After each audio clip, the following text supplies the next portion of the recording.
My name's Jeff Silver. I graduated from UCSD in 1994 with a cognitive science degree and opened up Rough Draft to the public in 2012.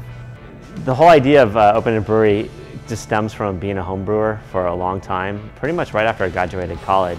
We had a lot of science in my undergraduate degree, and I think that certainly helps because brewing is a science. It's an art and a science, but there's a lot of science in brewing. There's a whole process that every beer has to go through.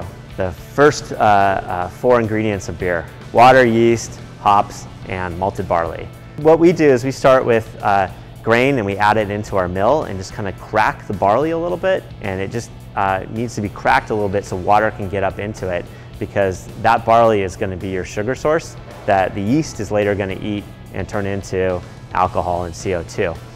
So after we mill the barley, we add it to hot water in our mash tun, and it sits and makes kind of a tea, soaking all of that sugar out of the barley, and there's enzyme reactions that are going on this whole time.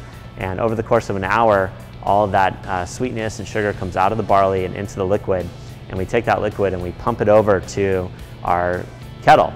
Our kettle is steam powered, and it fits about 15 barrels of beer at a time, which is about 500 gallons.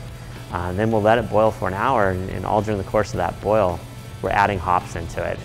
Different hops at different time periods make these different flavors. And first are our bittering hops, and by the end of the boil, and even after we turn off the boil, the hops will add sort of that aromatic flavor that you'll get out of beer. Then we cool that beer down as fast as we can using our heat exchanger and pump it into one of our fermenters.